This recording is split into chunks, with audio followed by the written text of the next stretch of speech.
আগামী ত্রয়োদশ জাতীয় সংসদ নির্বাচনকে সামনে রেখে বাগেরহাটের শরণখোলা উপজেলার সাউথখালী ইউনিয়ন বিএনপি ও অঙ্গ সংগঠনের আয়োজনে ধানের শীষের পক্ষে নির্বাচনী জনসভা অনুষ্ঠিত হয়েছে। 5 ফেব্রুয়ারি বৃহস্পতিবার বিকাল 4টায় উপজেলার তাফালবাড়ি স্কুল অ্যান্ড কলেজ মাঠে কয়েক হাজার নেতাকর্মী নির্বাচনী মিছিল সহ জনসভায় মিলিত হয়।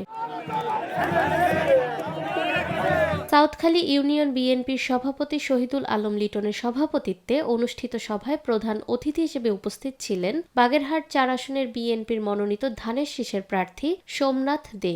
এ সময় আরও বক্তব্য রাখেন বিশেষ অতিথি শরণখোলা উপজেলা বিএনপির সভাপতি আলহাজ আনোয়ার হোসেন পঞ্চায়েত, সাবেক সভাপতি খান মতিয়ার রহমান সহ আরও অনেকে। দাঁড়িপাল্লায় ভোট না দিলে ইসলাম হেরে যাবে, কোরআন হেরে যাবে, এটা ইসলামকে বিকৃতি করার কথা কিনা? ওনারা বলেছেন ওনাদের এক নেতার জন্য সূর্য দাঁড়িয়ে থাকবে, এটা ইসলাম বিদ্বেষী কথা কিনা?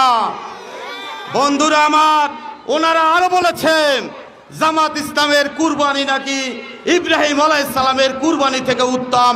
এ কথা ইসলামকে বিকৃতির শামিল কিনা? ভালো খেলার মাঠ যাতে নির্মাণ করা যায় সেই পদক্ষেপ নেব, কারণ এই সাউথখালী কিন্তু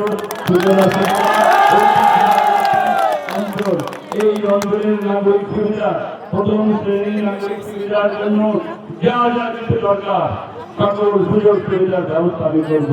প্রধান অতিথি তার বক্তব্যে বলেন, আগামী নির্বাচনে ধানের শীষের পক্ষ থেকে এমপি নির্বাচিত হতে পারলে এলাকার সন্ত্রাস, চাঁদাবাজি, জমি দখল ও সুন্দরবনের বিভিন্ন ধরনের বন্ধ হওয়া পাস পারমিট চালু করার প্রত্যয় ব্যক্ত করেন। নিরপেক্ষ, সত্য প্রকাশে আপোষহীন।